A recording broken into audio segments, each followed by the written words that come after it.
Hi guys, this is Miss Rankin and welcome to Art Starters. Today we're going to do something super cool. We are working with the elements of art. Today we're going to focus on texture. And what we are going to do is we're going to create a griffin or some type of creature of your choice that has different types of texture in it. And again, an element of art that refers to the way things feel and the texture of something like the touch. Okay, so I have a few examples I want to show you real fast, just so you'll understand what I'm talking about. In life, you have different types of textures. You have the slickness of a rock. You have the texture of a feather. There's also things such as seashells, which have a really nice texture to them. And in art, trying to draw these, the roughness of the bone of an antler is something that shows a great deal of texture, even down to, and you guys will think this is funny, but the fluff of wool. So textures are a little difficult to draw. A lot of these come from animals in nature, so therefore we are going to start by creating our own animal of choice. And I know you guys are listening and grooving to my music here. This is some medieval music that I'm playing, and believe it or not, the griffin is from medieval times. It is what you call an effigy, or excuse me, a bestiary. Sorry, a bestiary is a type of animal that was created back in medieval times to explain certain things that happened. And a lot of times it's a modge podge or a mixture of different creatures and animals. And there's actually a book of bestiaries that you can look up. The griffin actually is one of those. So today what you're going to need for this project is you're going to need a piece of paper. I am using a piece of paper that is about 6 by 4. And it doesn't have to be perfect. And we're going to be creating texture by the use of different types of feels. The way something feels, such as the griffin. And the cool thing about the griffin, and this is why I've chosen him, I'm going to try to zoom in a little bit so you can see him. He's a mixture of several different types of animals. They say an eagle, and you see the eagle claws, but then he has feathers. He also has a beard, or you know, the fur fluff of a lion, and then he has this nice kind of lion-y body. I kind of gave him tiger stripes just because, hey, I'm the artist and it's my prerogative. And also I gave him these bat wings. A lot of times griffins will have feathery wings, but you know, for our sake of today and dealing with texture, I thought it would be kind of cool to give him a different type of kind of skin wings of the bat. So what I'm going to do is begin by body shape. I'm going to kind of zoom you guys in a little bit so you can see my image. So again, you're going to start, and you can create your own animal, but if you were creating the griffin, we're going to start with the elements of shape for this, and we're going to do structure, and then we're going to use our other element of form, and we're going to go back and put the skin on it, which is what we normally do. And what I'm doing is I'm mapping this animal out so I can get him proportionally correct. And again, I'm making him up, so he doesn't have to be perfect here. And I'm just kind of giving myself an idea of where I'm going to put certain aspects of his body and his form. And again, this is like the fundamental structure of my griffin. And this is kind of like if you were creating a building, you would do the foundation first, and then you would go back and put the walls on. Now we have gotten the foundation, we're going to do the form, which is going and putting the skin on. So at this point, I'm going to begin with details, giving him some griffin ears. And you guys, it's really cool if you would like to look up griffins on Google Images and just to see what they look like. They're really different types of them, but they all kind of have this eagle head. They're very proud creatures, and they're one of my favorites.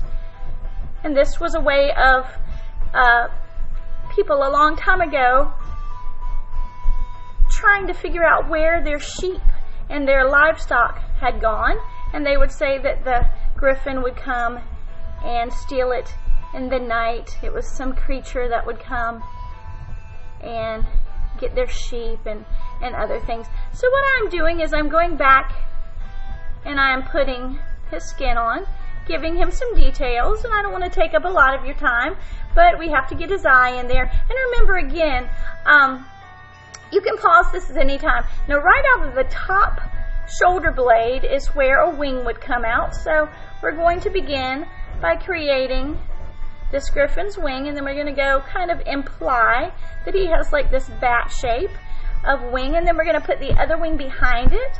We're going to continue on here, and we're giving him a lion tail. Now this is the part where you have your own ideas, and you can change the tail if you want to put spikes on the tail, if you want to make it fluffy in some way. Again, what we're dealing with here is different types of textures. So how would it feel if you touched this griffin's fur or spikes? Would it be sharp? Would it be fuzzy? Would it be slick to touch? Would it be rough textured? And so this is what we're doing here, and I'm just kind of putting him in there.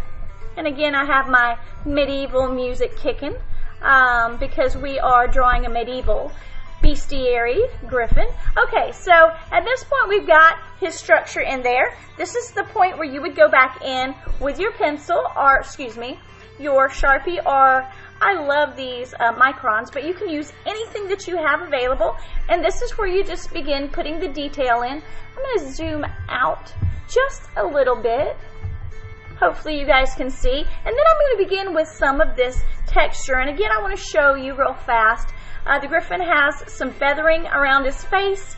He's got some lion hair going on around his heart area. And then he's got these bat wings. So I'm just going to begin drawing and working here. Alright, so I'm working by creating his ears.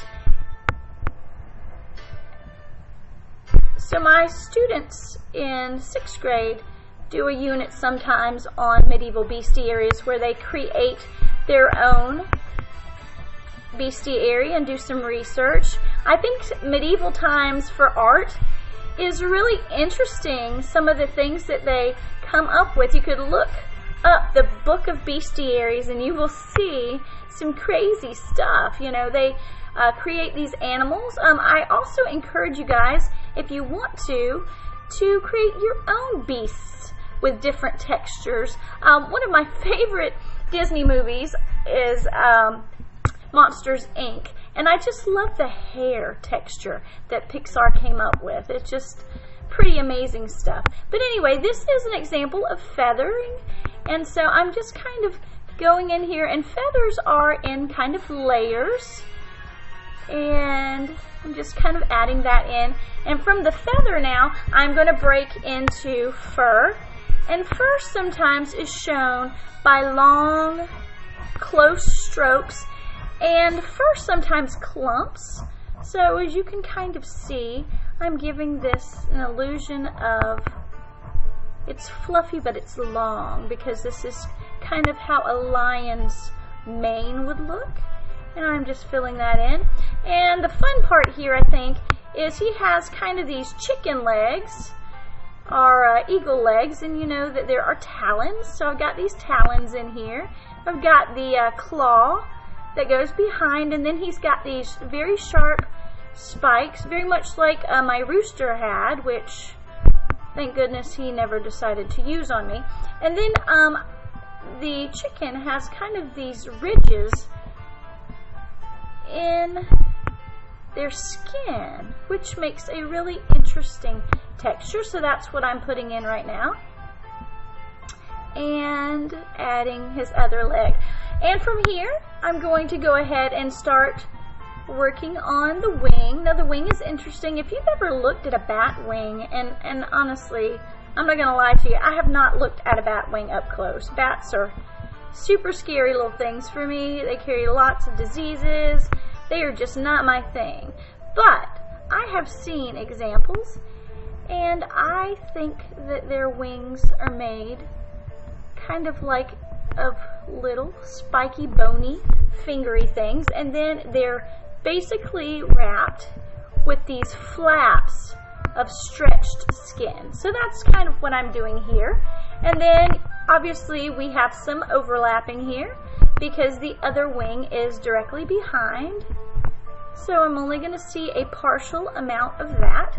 Okay, and from here on out, I am just going to begin doing the fur of this type of, you know, it's not really a lion body, I would say. I guess it kind of is, but I don't know, look, mine looks kind of long and skinny, kind of like a liger.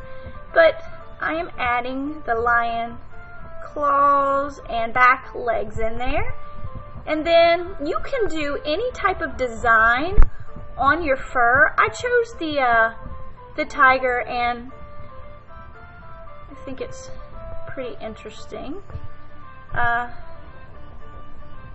And then I'm just doing the normal furry lion tail, but you can do whatever again that you want to. And then I'm going to very quickly put my pattern on here that shows that it is kind of fur.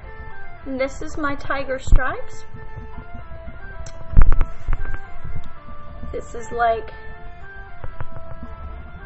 super interesting, I think. And I'm just adding it in here. You know, one good Sharpie or one good marker can last a very long time. And I'm always really weird about Sharpies at school, you know, like bending the tip of them and students just kind of press them. Sometimes a little hard.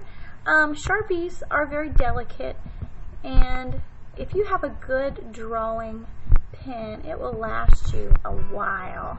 And the tip on this one is super cool. I don't know if you can kind of see, but it has a little point. You have to be careful not to push in too much or you will ruin it, but it just flows across the paper very nicely. Alright, and so what we have from here is our finished griffin.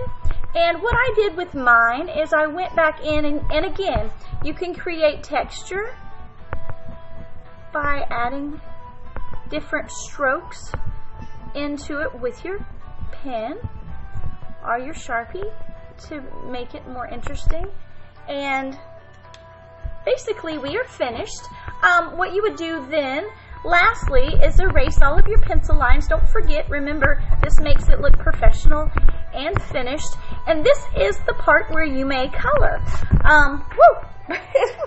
My bestiary just flew across the room. So griffins can fly.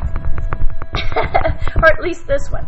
Okay, so we have completed this portion. Let me just show you real fast. I'm going to zoom out so you can see both of these little griffins together. And here we go. There. Maybe if I stack, maybe you can see them in better detail. Okay, and for my guy, what I did here is I went in with some gray markers. I have a really cool pack of koi markers. I love these watercolor brush pens.